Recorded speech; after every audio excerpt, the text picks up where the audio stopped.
El título de mi presentación es Entore de 14 meses, impactos productivos y reproductivos de corto y largo plazo. Y le cambié el título de 15 a 14 meses porque en realidad, dependiendo del momento en que nació esa ternera, en promedio la estamos entorando con 14 meses en un rango de 13 a 15 meses. Entonces, comenzando con mi presentación, los contenidos van a ser los siguientes. Primero que nada, vamos a hablar de cuáles son los objetivos del Entore de 14 meses. Luego vamos a hablar de cuál es el contexto en el cual nosotros nos podemos plantear esta estrategia. Luego vamos a hablar, una vez que definimos que esta es una estrategia que sirve en mi predio, cuál es la concepción de una recría intensiva. Posteriormente vamos a hablar de las estrategias experimentales que hemos utilizado con intervenciones en las terneras en edades tempranas. Y los resultados que les voy a presentar son del efecto de largo plazo de esas intervenciones a lo largo de la vida reproductiva de la vaca. Y vamos a terminar con las reflexiones finales. Entonces, ¿cuáles son los objetivos del Entore de 14 meses? Básicamente tenemos 3 objetivos. El primero es llegar con un buen peso de la ternera y tener una alta preñez al primer servicio. Y no solamente tener una alta preñez, sino que sea concentrada.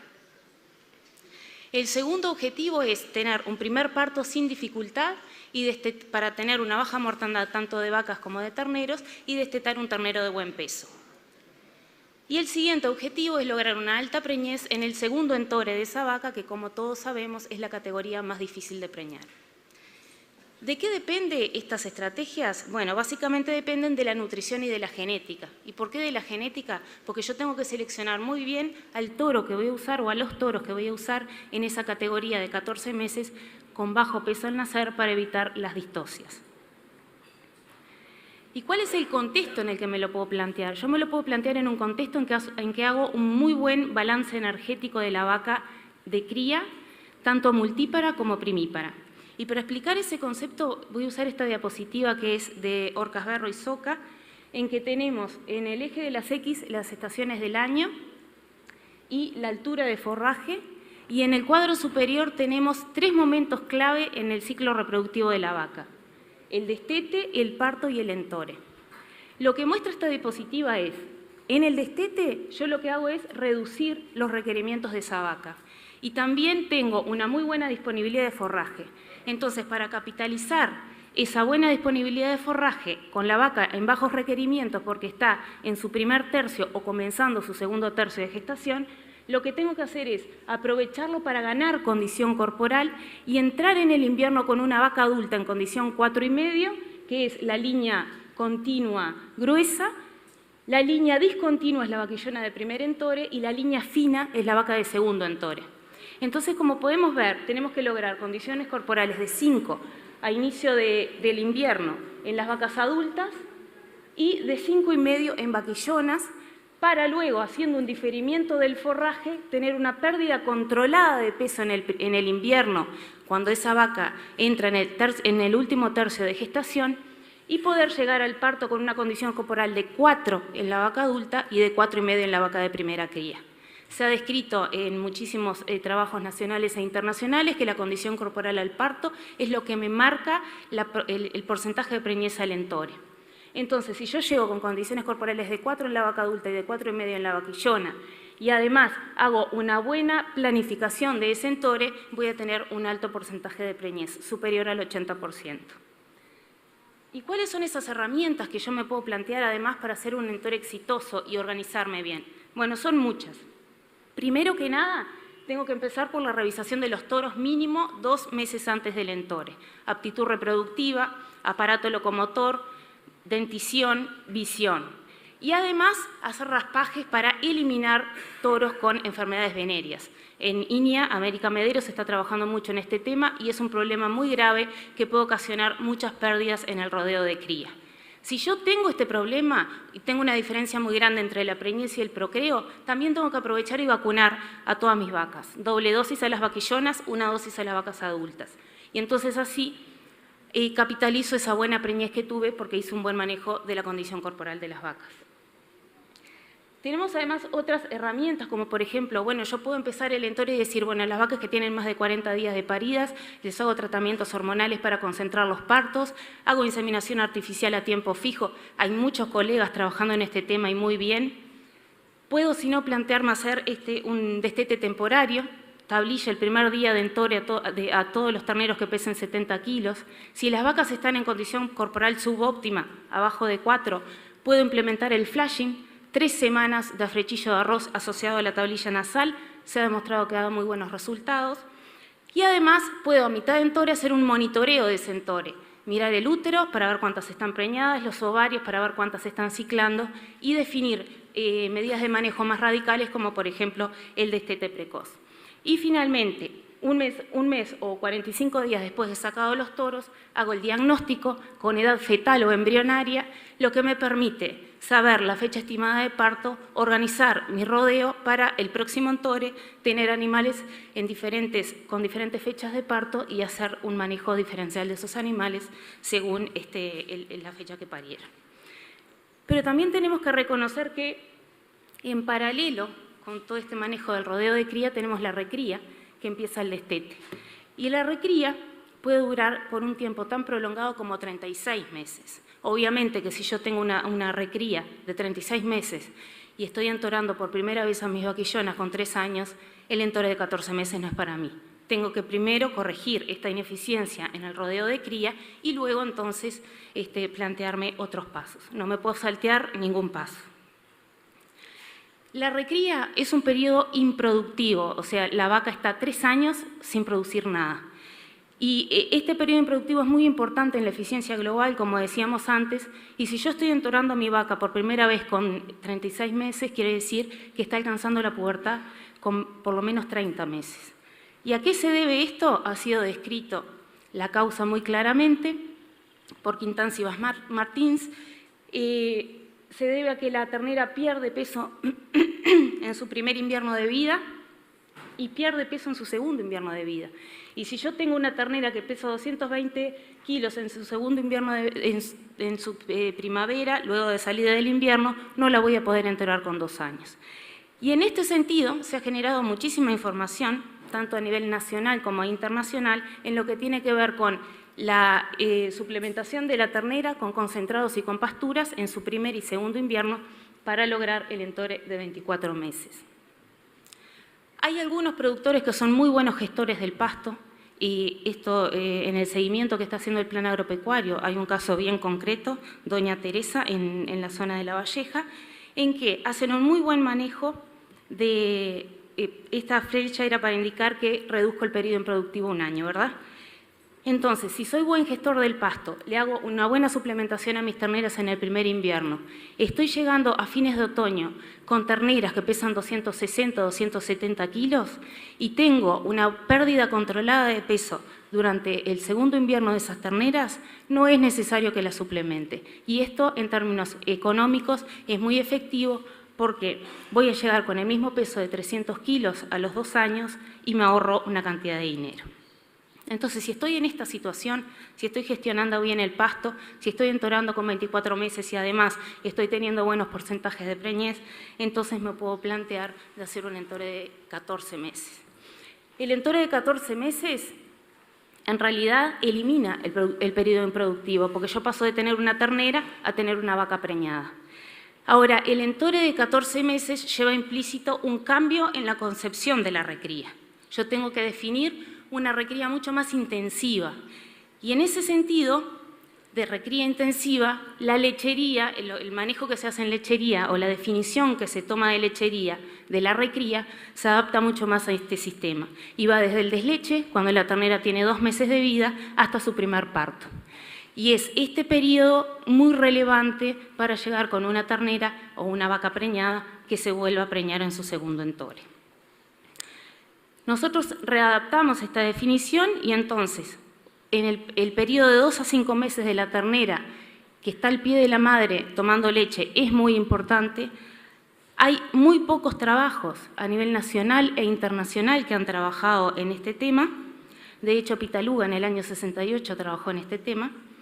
Y es un periodo muy relevante que tiene impactos de largo plazo porque ocurre una programación de la ternera, de la misma manera que ocurre cuando está en el útero de la madre.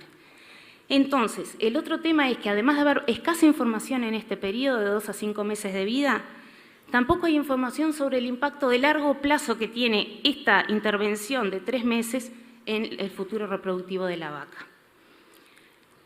Si nosotros miramos cuáles son los pesos objetivos que se plantean los neozelandeses cuando van a hacer un entore de 15 meses, como les muestro en esta diapositiva, esto es para animales Angus o Friesian por Hereford o Angus, vemos claramente que los pesos al destete que ellos están utilizando son muy superiores a los que tenemos nosotros. Nosotros utilizamos esta información como base porque nos parecía muy relevante tener una guía. Y lo otro relevante a destacar es que estos investigadores neozelandeses tienen vacas con un tamaño adulto de 470 kilos y 3 unidades de condición corporal al destete, y esto es muy similar a la situación de nuestro rodeo Hereford en Glencoe, en que tenemos al destete vacas de 470 kilos y 4,5 unidades en una escala de 1 a 8. O sea que estos pesos se adaptarían muy bien a nuestra situación. Y sobre esta base partimos. Ahora, el peso al destete es un problema en nuestros sistemas pastoriles, es una limitante importante. En esta diapositiva lo que les estoy mostrando son las estaciones del año y el crecimiento del forraje, y en paralelo cómo es el desarrollo de la ternera desde su nacimiento hasta la pubertad, con las etapas infantil, prepuberal y peripuberal. Vemos claramente que ese periodo que es clave en la vida de la ternera, que va de 2 a 5 meses, ocurre durante el verano, que es un periodo en que la variabilidad en la producción de forraje es muy marcada. Por lo tanto, la ternera no puede expresar su potencial de crecimiento y logramos pesos al destete que van de 140 a 160 kilos. Ahora, ¿cómo podemos hacer para levantar estas limitantes? Tenemos algunas alternativas, como por ejemplo, en esta figura, les muestro el peso del ternero y los litros de leche que necesita para cubrir sus requerimientos. Entonces vemos claramente que a partir de los 70 kilos de peso baja la leche, aumenta la cantidad de leche que requeriría ese ternero para cubrir sus requerimientos, valga la redundancia, y entonces empieza el periodo de hambre del ternero. Entonces, si yo hago un destete tradicional, ese ternero va a estar sometido por un buen periodo a un periodo de hambre. ¿Cómo puedo resolver esto? Bueno, con concentrados.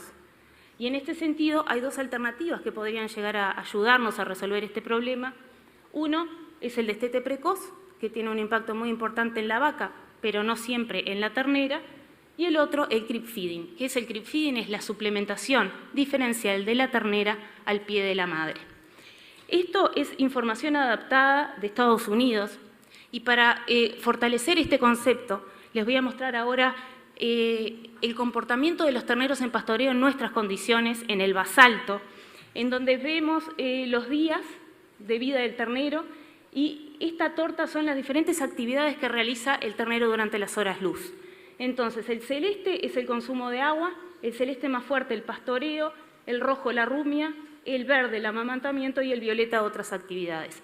Vemos claramente que de los 38 a los 65 días de vida el ternero pastorea en forma muy importante y que ese porcentaje de tiempo dedicado al pastoreo básicamente no cambia a los 90 días, reforzando el concepto de que a los 65 días de vida, aproximadamente 70 kilos, el ternero está en condiciones de recibir destete precoz o creep feeding.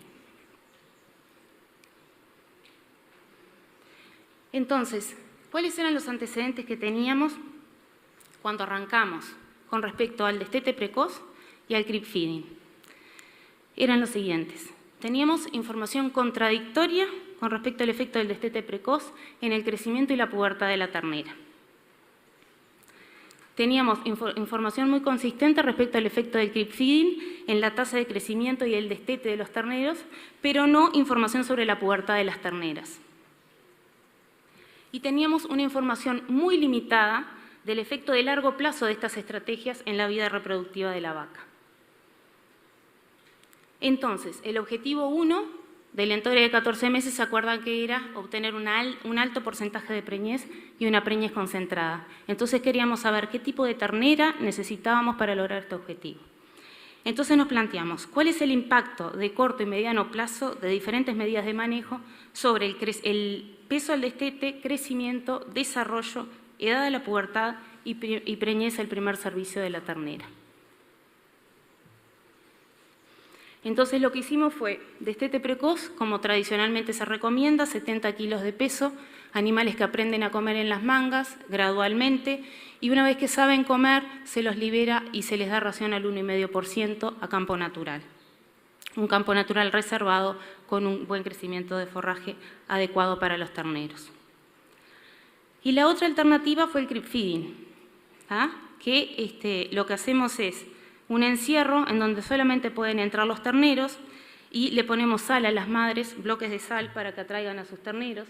Y una vez que ellos se acostumbran a comer, es solamente llegar la camioneta y ellos empiezan a entrar solos a el área de suplementación.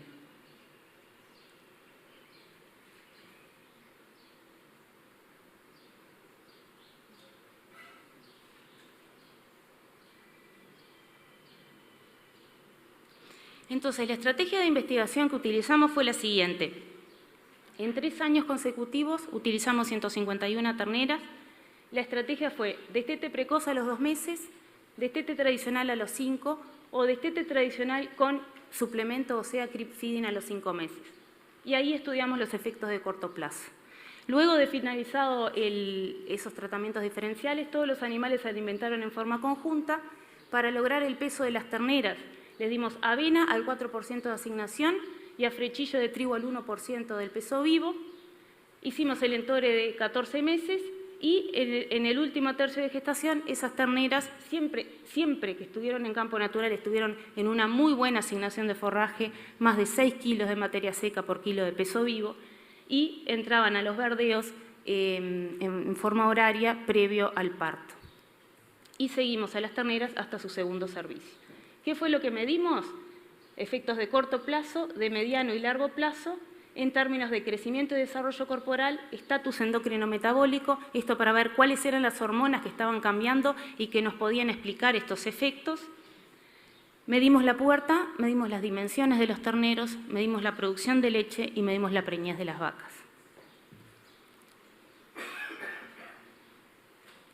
En cuanto a las ganancias de peso y pesos vivos al destete, en esta gráfica podemos ver destete precoz, destete tradicional sin crib feeding y destete tradicional con crib feeding. El peso al destete fue superior en el grupo suplementado y fue diferente del grupo destete tradicional sin suplemento y fue muy inferior en el grupo de destete precoz.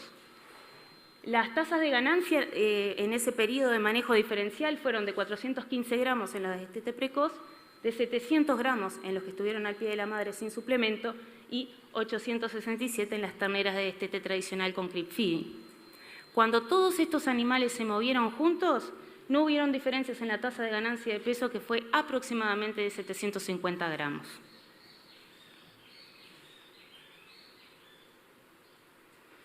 Esas ganancias de peso se explican por el consumo de energía de estos animales. Podemos ver claramente que los animales de destete precoz consumieron menos energía, esto está en megacalorías por animal y por día. En el medio, los de destete tradicional sin crib feeding y superiores, los de destete tradicional con crib feeding. ¿Cómo se repartió en términos de leche, suplemento y forraje? Los de destete precoz consumieron 60% de la energía vino del suplemento y 40% del forraje. Los que estuvieron al pie de la madre, 20% de la leche y 80% del forraje. Y los que estuvieron con suplemento, 20% de la leche, 30% del forraje, 30% del suplemento y 50% del forraje. ¿Tá? Acá ya podemos ver que en realidad el crib feeding no me modificó el consumo de leche. Luego lo que hicimos en el manejo conjunto, de alimentación conjunta de los animales, en esta gráfica tenemos estaciones del año, disponibilidad de forraje y consumo de energía. Entonces tenemos en celeste la energía proveniente del forraje, en rojo la energía proveniente del suplemento y en verde la disponibilidad de forraje. Lo que quiero que vean acá es que ¿Se acuerdan que los terneros con creep feeding comían aproximadamente 11 megacalorías? Y cuando empezó el periodo de alimentación conjunta, todos comieron por arriba de 10 megacalorías por animal por día. Y esto es muy importante porque si no hubiéramos apretado el acelerador, no hubiéramos llegado con el 100% de las terneras, como era el objetivo que nos planteamos en ese momento. Cuando miramos la evolución de peso de esos animales, tenemos la edad en meses y el peso vivo. La barra gris es el periodo de manejo diferencial. En negro, y este código de colores lo voy a mantener en el resto de la presentación, tenemos el destete tradicional con creep feeding, en rojo el destete tradicional sin creep feeding y en verde el destete precoz. Podemos ver claramente que la intervención de 3 meses que se realizó entre los 2 y los 5 meses de vida tuvo un efecto de largo plazo hasta el momento del entore de los animales. ¿Qué significan todos esos asteriscos que hay ahí? Los asteriscos comparan a los grupos de destete tradicional entre sí, o sea, el negro con el rojo, con y sin creep feeding. Y la crucecita compara al grupo de destete tradicional con el destete precoz, o sea que fueron todos diferentes entre todos hasta el final del experimento. Hasta el final del experimento no, hasta el entore. Y estos resultados son coincidentes con trabajos nacionales e internacionales en que los manejos aplicados a edades muy tempranas tienen un impacto de largo plazo que se puede llegar a juntar al año y medio de vida. Cuando vemos cuál fue el desarrollo óseo, muscular y graso de estos animales, tenemos nuevamente la edad en meses, espesor de grasa subcutánea, área de ojo de bife y altura de anca, mismo código de colores. Acá lo relevante es, ese tratamiento nutricional que aplicamos tuvo un impacto muy fuerte en el área de ojo de bife, o sea, deposición muscular, y no hubieron diferencias significativas en crecimiento óseo ni en deposición de grasa. Y como podemos ver, fue diferente entre los 3 grupos en todas las mediciones. Resultados que coinciden con trabajos en que mayor plano de alimentación, mayor depósito de grasa. Cuando evaluamos la pubertad de las terneras, esto es, edad en meses, porcentaje de terneras púberes. Hasta los 7 meses no había ninguna ternera púber. A partir de los 7 meses comenzaron a aumentar y llegaron a 60% las de destete tradicional con creep feeding. Las de destete tradicional sin creep feeding arrancaron a los 7 meses con 6. Y las de destete precoz recién arrancaron después de los 10 meses. Pero lo curioso es que a pesar de que estos dos grupos arrancaron distintos, se juntaron y el mismo porcentaje de animales se estaba ciclando al iniciar el entore. En promedio, las terneras con creep feeding alcanzaron la pubertad a los 10 meses, las de destete tradicional sin creep feeding a los 10 y medio y las de destete precoz a los 11 meses. Esta es una foto de las terneritas, para que vean más o menos el estado que tenían, esas requemadas gorditas han de ser las de creep feeding sin lugar a duda. Y cuando evaluamos la preñez al primer servicio, vimos que la pubertad tuvo un impacto positivo en la preñez, y esto ya lo sabemos. Cuanto más ciclos tiene la vaca antes de su primer servicio, mejor es la preñez. Entonces acá vemos la duración del entore, días de iniciado el entore, que en realidad arrancamos con una inseminación de 10 días, y el porcentaje de preñez, y vemos cómo el grupo con creep feeding tiene una preñez mucho más alta, logra una preñez mucho más alta de más del 90%, y los otros dos grupos se quedan en un 50%. Estos resultados coinciden con trabajos internacionales que dicen que hay una correlación negativa entre la ganancia de las terneras antes del entore y el momento en que se preñan. Cuanto más ganancia, antes se preñan. Lo otro interesante es, hablábamos de preñez y de preñez temprana, y en esta diapositiva podemos ver que a los 30 días del entore un 70% de las terneras que tenían creep feeding estaban preñadas. Una cosa muy relevante que quiero volver a destacar es, cuando yo hago entore de 15 meses, tengo que seleccionar muy bien los toros. No solamente que tengan bajo peso al nacer, sino la exactitud de ese dato. Si yo compro un toro de 2 años que no ha servido, el dato es de ese propio toro. Yo tengo que tener un toro adulto que ha tenido muchos hijos evaluados y entonces ahí sí tengo una alta exactitud del dato y me estoy asegurando que no voy a tener problemas de distosia. ¿Y cómo se explica todo esto? Y acá tengo que decirles algo de las hormonas, porque la verdad que si no, no soy veterinaria. Entonces, medimos concentraciones de hormonas, IGF-1, que es el factor de crecimiento similar a la insulina, que tiene un impacto muy importante en el crecimiento del animal y en la madurez sexual. Entonces lo medimos en dos momentos. Al destete y al servicio, destete precoz, tradicional sin crib feeding y tradicional con crib feeding. Podemos ver diferencias entre los tres grupos al destete, más bajo en el precoz, intermedio en el destete tradicional sin crib feeding y más alto en el destete tradicional con crib feeding. Y lo interesante es, y que nos explica la pubertad y la preñez, se emparejan estos dos grupos al servicio, pero siempre queda por arriba el destete tradicional con crib feeding. Entonces, ¿cómo podemos unir todo esto? ¿Cómo podemos explicar cuál sería el mecanismo que nos explica estas diferencias de plano nutricional en madurez sexual y crecimiento? En la siguiente diapositiva tenemos que la nutrición tiene un impacto muy importante en el cerebro del animal, que regula todo.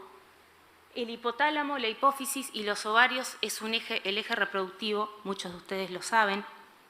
Y entonces, la hormona de crecimiento, tenemos un factor liberador de hormona de crecimiento y esa hormona de crecimiento actúa en el hígado y es allí en el hígado en donde se produce el factor de crecimiento similar a la insulina. Este factor de crecimiento actúa en muchos lugares, como vamos a ver ahora, y es regulado por proteínas de unión. La proteína lo une, no está disponible, lo libera si está disponible.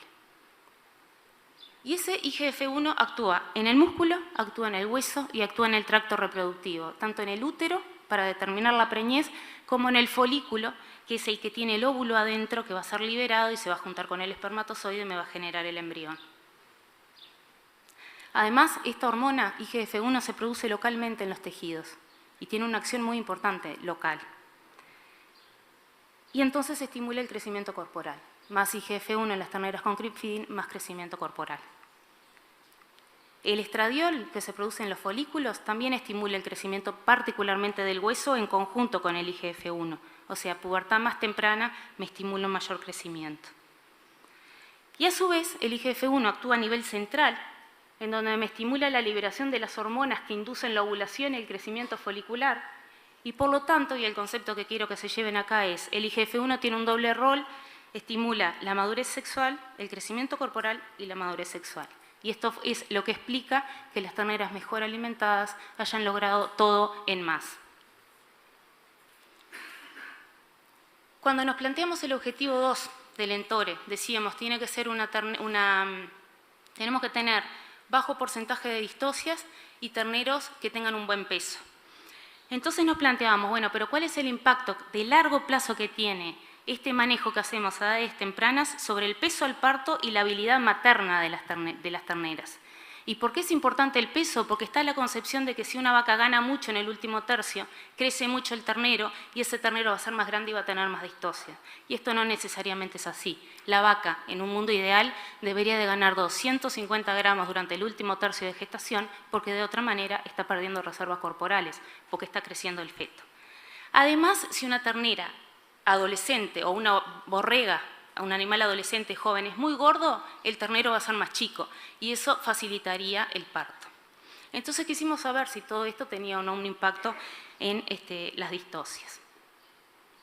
Cuando miramos la evolución de peso vivo de esas vacas, y esto está normalizado al parto, condición corporal y peso vivo, y de nuevo en negro el crib feeding, en rojo sin crib feeding y destete precoz, las vacas de destete precoz siempre estuvieron por abajo, tanto en peso como en condición. Y lo interesante de esto es que, como les decía, acá no tuvimos pérdida controlada de peso en el invierno. Acá siempre ganaron bien porque la alimentación fue muy controlada de estos animales. Y esto determinó que tuvieran un muy buen comportamiento posterior. Cuando miramos las asistencias al parto, no hubieron diferencias significativas entre los dos grupos en las asistencias, pero podemos ver que son muy altas.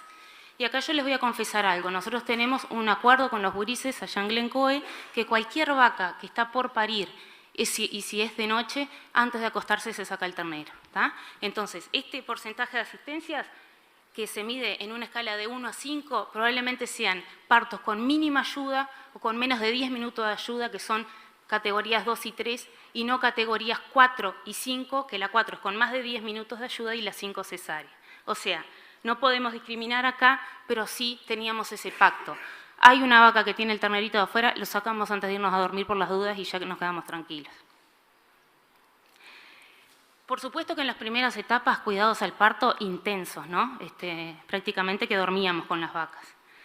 Y un poco asustados porque, bueno, justo invierno, son más largas las noches, no podíamos dejar de controlar durante la noche, había que hacer una ronda nocturna.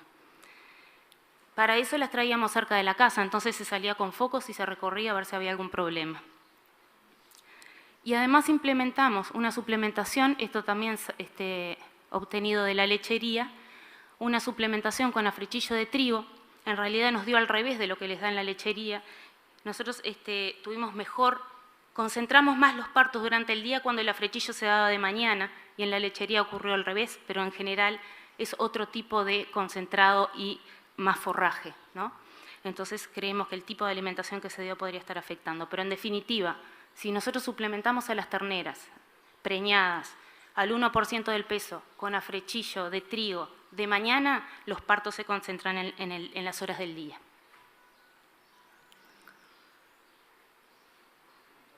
También evaluamos el peso y las dimensiones de los terneros justamente para poder explicar lo de las distocias. Y acá pensábamos que las terneras con crib feeding iban a tener terneros más chiquitos, pero no ocurrió eso. Vemos que el peso fue igual, el largo del cuerpo fue igual, la altura fue igual y la altura posterior también para los 3 grupos. Lo único que dio diferente fue el largo del tronco. O sea que en definitiva el tamaño de los terneros es similar.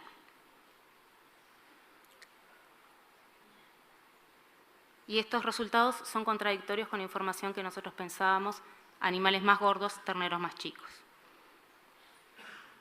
Acá tenemos una foto de las vacas de primera cría con sus terneritos. Evaluamos también la producción de leche, esto con ordeñe mecánico, 30, 60 y 90 días. Producción de leche, vemos que no hay diferencias, hay una tendencia, pero no hay diferencias significativas. Y lo que sí vemos es una gran variabilidad en la producción de leche. Y lo otro interesante es que vacas de primer parto con 2 años están produciendo en promedio 6 litros de leche. Y después vamos a ver una diapositiva con vacas multíparas que van a ver que producen menos que esto, producto del plano nutricional que estaban sometidas.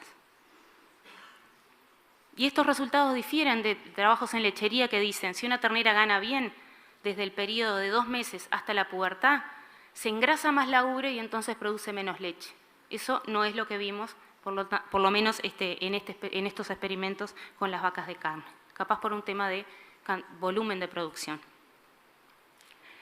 Pero cuando vemos la evolución de peso de los terneros, edad y peso vivo, con el mismo código de colores, vemos que los terneros de destete tradicional sin crib feeding fueron más pesados en 2 momentos que los de destete tradicional sin crib feeding. Esto solamente lo seguimos hasta los 98 días de vida. Y difieren de trabajos anteriores en que encuentran que terneros de hijos de vacas con crib feeding son más livianos. O sea, difieren no, está de acuerdo. Acá tenemos a los terneritos, hijos de vacas de primera cría. Y yendo al último objetivo del entore de 14 meses, que es volver a preñar a esa vaca con 27 meses, lo que observamos fue que el peso al segundo servicio fue menor en las vacas de destete precoz comparadas con los otros 2 grupos, y estuvimos muy cerca de lo recomendado por los neozelandeses, o sea que el plano nutricional que le dimos a las vacas fue adecuado. Y acá tenemos la preñez al segundo servicio, duración del entore y preñez con el mismo código de colores, y vemos que no hay diferencias entre grupos de animales. O sea, las diferencias que veíamos al primer servicio desaparecen al segundo servicio. Lo más importante es que teníamos más de un 70% de animales preñados a los 30 días de entore.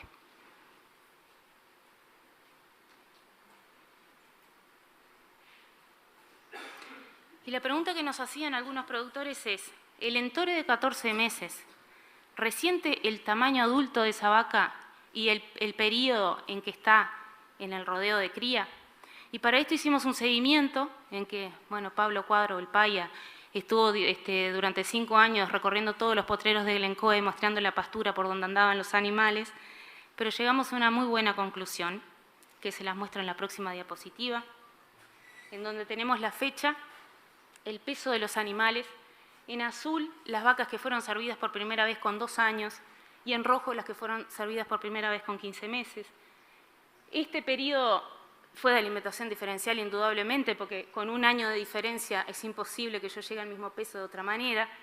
Y quiero decirles que esto es solamente efectos descriptivos, no podemos comparar realmente una cosa con otra porque son animales que fueron criados y nacieron en condiciones completamente diferentes, ¿verdad? Pero lo que sí es importante es que aproximadamente al momento del servicio tienen los mismos pesos, aumentan mucho más las de 2 años en el periodo post-servicio, pero al primer parto ese peso se junta, va idéntico hasta aproximadamente noviembre, y luego en el segundo parto, tercero y cuarto, las vacas de 2 años se mantienen en promedio 20 kilos por arriba de las otras, de 15 meses. Ahora, estos 20 kilos de diferencia, que son medio punto de condición corporal, ¿tienen un impacto en la persistencia de la vaca en el rodeo? Y acá en este cuadro les muestro los partos, primero, segundo, tercero y cuarto, en Glencoe y en todas las unidades experimentales. La vaca que no se preña se va del rodeo. Entonces, se va reduciendo, ¿no? Quedaron preñadas 37, 37, quedaron preñadas 36, siguen 36, quedaron preñadas 36 y quedan preñadas 30. En definitiva, 88% de preñez para las 15 meses, 97, 100 y 83. Y para las de 2 años, números muy parecidos, 89, 86, 94 y 65. Esto no me voy a poner a explicar porque, no, como dijimos, no son comparables.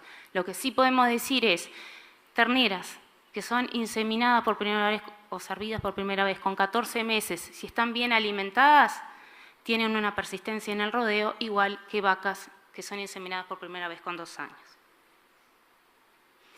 Como reflexiones finales, el manejo aplicado a edades tempranas tiene un efecto de corto plazo en el peso del destete de las terneras, más pesadas las con cripfin, intermedias las de destete sin cripfin y más livianas las de destete precoz. Nos marca un tipo de ternera completamente diferente ese manejo, que tiene repercusiones de largo plazo. Se alcanzó un mejor desarrollo corporal, madurez sexual en terneras suplementadas al pie de la madre, lo que permitió un mayor porcentaje de preñez al primer entore y una preñez más temprana. Y el cripfin no afectó la producción de leche ni las dimensiones de los terneros, pero sí tuvimos un impacto en el peso de esos terneros en los primeros 98 días de vida. El efecto de intervenciones a edades tempranas desaparece en el segundo entore y en general en el segundo entore ya forman parte del rodeo de cría, como les dije, las cuidamos hasta su segundo entore y después de ahí van al rodeo general. Y el entore de 14 meses no tuvo un efecto negativo en el tamaño adulto de la vaca ni en su persistencia en el rodeo de cría. Quiero agradecerle a todos los estudiantes que han participado a lo largo de los años en estos experimentos. Andrés Michelena, que está en el auditorio, que fue uno de los primeros estudiantes que participó en estos trabajos. No sé si hay algún otro que no lo vi. Y bueno, eso era lo que tenía para presentarles. Muchas gracias.